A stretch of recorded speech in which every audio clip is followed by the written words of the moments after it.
Hi, welcome to the C# programming tutorial.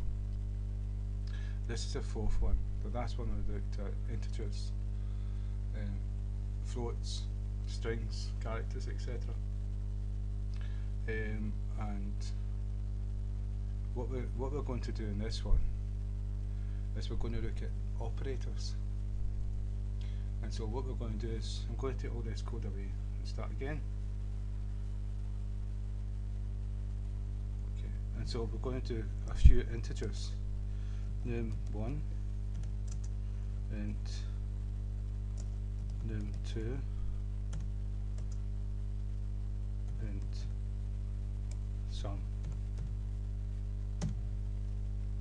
Now what's happening here is we're going to add two numbers together, and then we're going to put the answer into sum, and we're going to print out sum. Then we're going to multiply them, and then we're going to take one away from another one, and then we're going to divide, and so that you can see the different operators. And so the first thing to do is give these numbers. What I'll show you is that you can assign a number and declare an integer at the same time. Now, so num1 is now 88. So you can do it all in one line of code. So, but what I'm going to do is I'm going to do it this way. num1 equals, let's say 88, just why not? And num2 equals, num2 equals 5. We can make it whatever we want. And so what this part here is, we've declared a variable name as an integer. And so what this is that this name is going to be in memory, and it's going to store an integer value. And so if it was string, it would hold a string. If it was a character, it would hold a character. If it was a float, it would hold a float. And that's declaring a variable and its type. And so what we've done is we've used the name of the variable we've declared up here, and we've assigned the number 88 to it with the equal sign. So now in memory 88 is stored in the memory location of num1, and the same goes for 5. And so what we're going to do here is we're going to do cout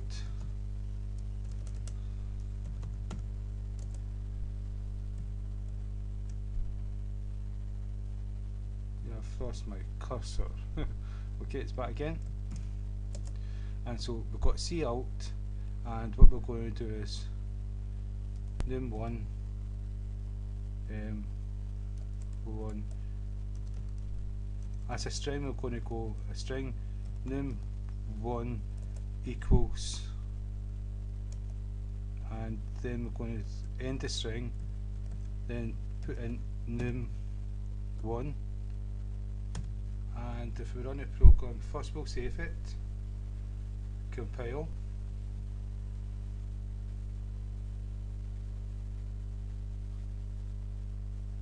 and then we will run a program. And it's returned the string num2 equals 88. Did we not do num1? No.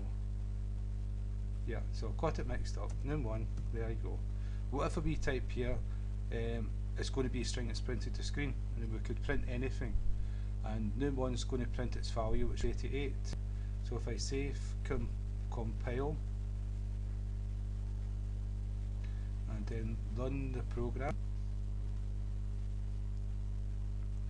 and you can see now it's num1 equals 88. And to show you that a string can be anything at all, this can be anything. And I didn't spell it right, so it's because I don't look at the screen, sorry about that. So I save, compile,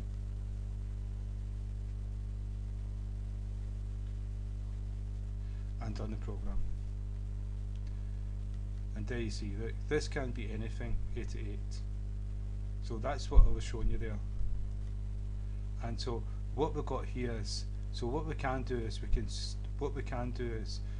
can print out, let's see, if I take this away, num1, and then what we do is put a string with a space inside it, and add space, now put num2, and if we run that we'll get 88 and 5 here with a sign inside it. And if I do this with a string again, space, equal sign, space, and if I run if I save it, compile it and run the program,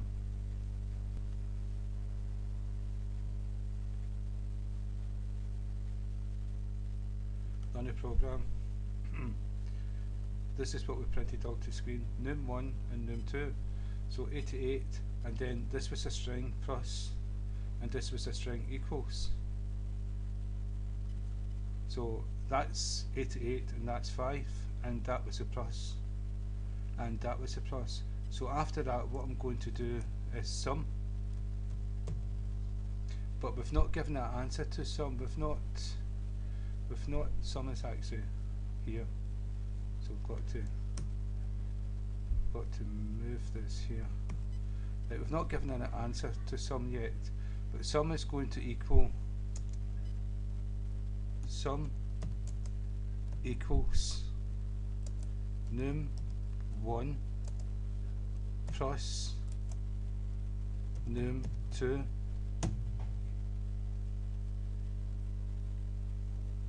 save, compile,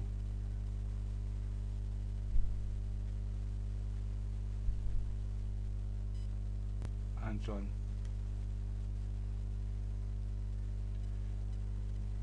And this is what we've printed out to screen. Num1 plus num2 equals 93. We've added them two together, and if you add 2 to 88 it's 90, and 3's left over, so it's 93. So that's right. And so you can see what we've done, printed out to screen num1 and the symbol plus num2 equals sum, but that's not what we've done in sum, that's just what we've printed to screen. Sum now equals num1 plus num2, which is 93, so sum equals 93. And so if we do multiply, this is a multiply sign operator, it's asterisk. And so if we save this, compile,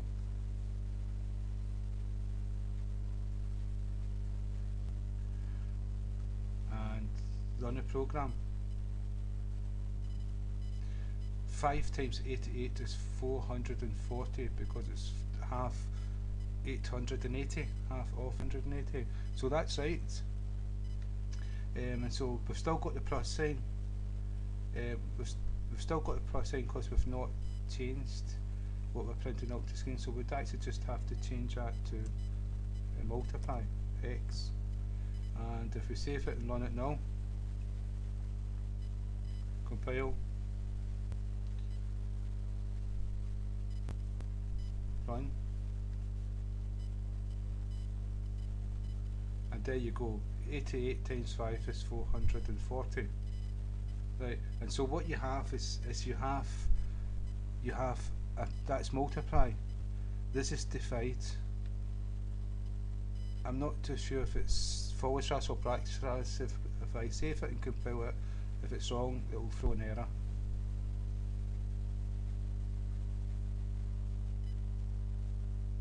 And if I run a program, yeah, it's giving you number 17.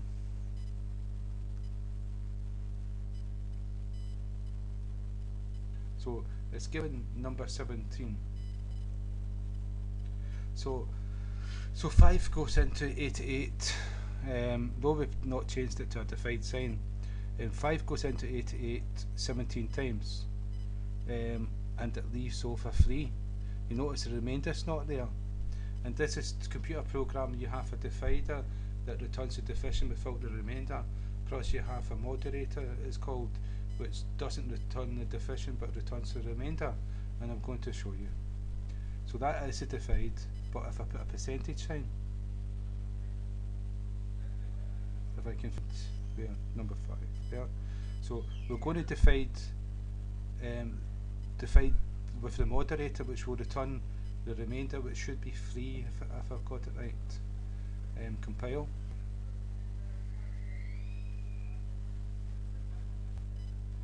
Run the program, and 3 has been returned.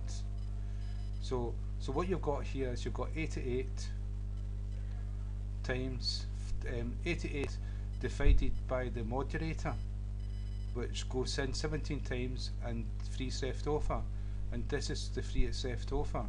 And so if I can get into more details, this will give you the remainder from a division, and this will give you the division without the remainder. So it's 2 separate sums. And so we've also got minus, and if I change this to minus, so if I save the program, compile, it's taking its time, run the program, and what you'll see here is 88 minus 5 is 83, so that's a wee easy one. But there you go.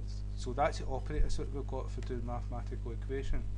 And so we've got the divide, we've got the take away, we've got the plus for adding, we've got the percentage sign for the moderator for the division, remainder of the division, forward slash for division. And so that's the operators. Now we've got other operators for comparisons, which we're going to do next, but that's for this tutorial. And again, I'm going to thank you for your time, and thank you for listening.